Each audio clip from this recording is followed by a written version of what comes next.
I'm pretty sure that in your life you've realised that sponsorship and sport are really intertwined concepts, especially at elite level.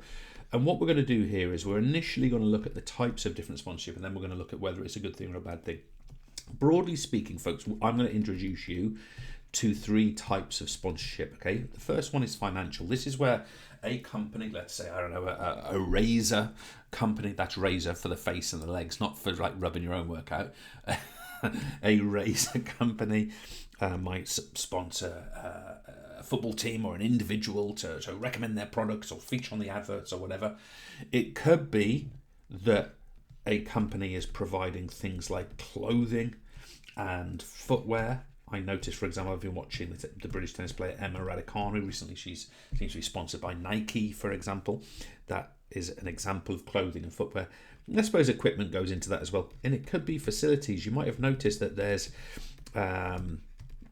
lots of what's the most recent stadium that's been sponsored by someone that I've been oh yeah, there's the Spotify Camp Nou in Barcelona, right? Okay, it's literally a facility, a sports ground. I was at the Kia Oval recently, which is a cricket ground in London, but these sorts of facilities are actually sort of sponsored and names get associated with companies. Now, why is this happening?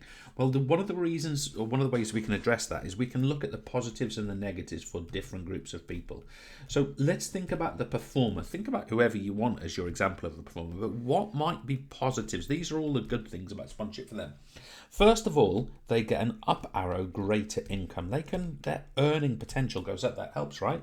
It means that they can have a more professional approach. Now, depending on which tutorials you've watched, you might have seen tutorials on sports development pyramid. Further up that pyramid, a more professional approach can occur. Therefore, this helps with that.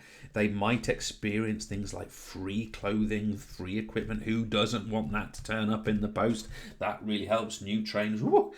Also, they might experience more generally better conditions because there is more money circulating in the environment where they are performing and competing. But of course, there are also negatives to this. So what are the negatives to the performer? Well, first of all, the sponsor might apply pressure to them. This could be pressure to use their time for advertising, to get them to endorse something they don't ultimately believe in.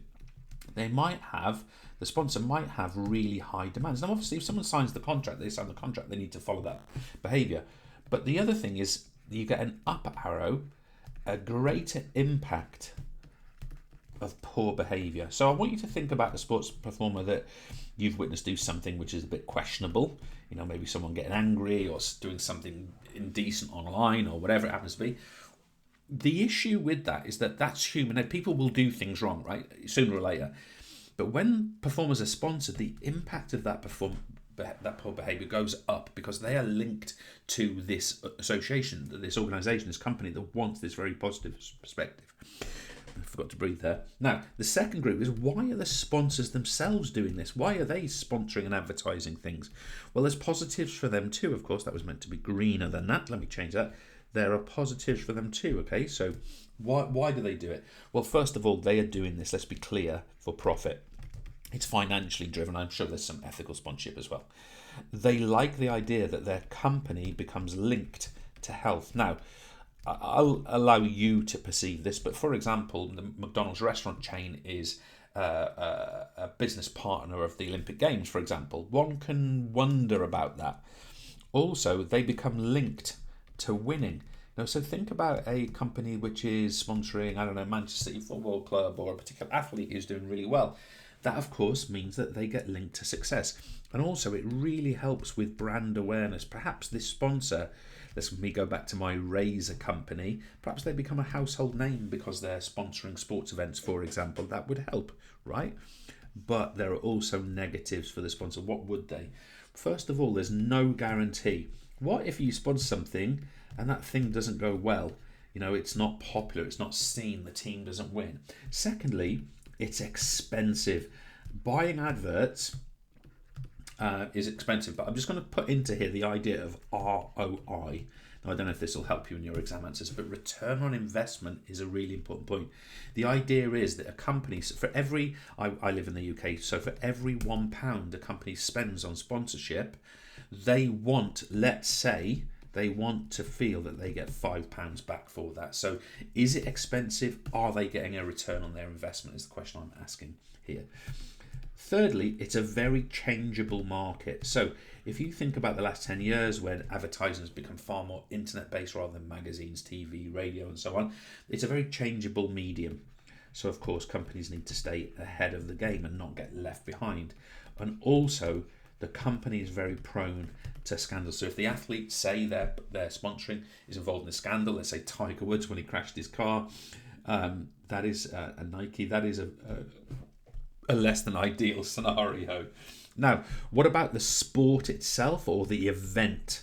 What about, I don't know, something like, I think the Carabao Cup in English football, for example.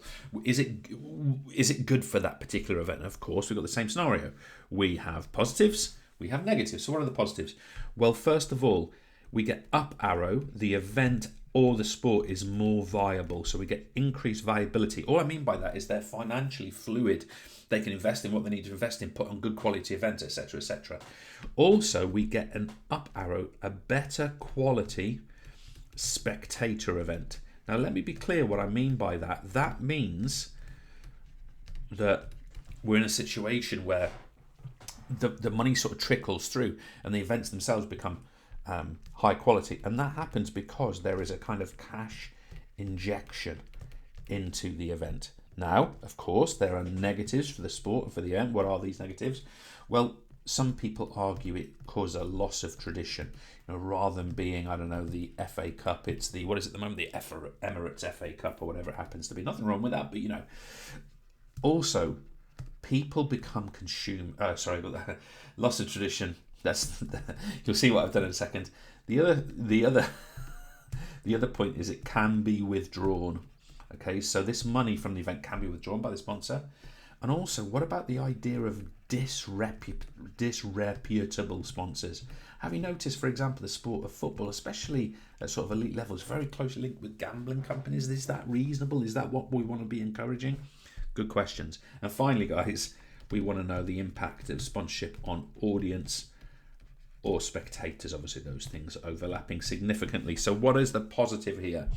Well, the audience love the fact there's investment in sport. Why? Because they get up arrow, better quality performances. I often think about Premier League football in the UK here, in England and Wales, to say that quality performance is way better than it used to because of that sponsor and media involvement. We often find that the spectators now experience better stadia because there's better investment, of course. And finally, I'll put this one here. Spectators get better coverage. Think about interactive timelines, on demand, high definition, blah, blah, blah. All of these things are obviously pretty healthy from the spectator's perspective. Now, there are negatives. Now, you might have noticed what I did earlier now. It's a loss of tradition. I actually put the wrong statement in the wrong place earlier. Loss of tradition. And we also might expect that the fan is no longer a fan. They become a consumer. They become a unit to which sales happens to. And in essence, folks, the fan becomes someone who is sold to. And that, of course, is perhaps negative. Cheers.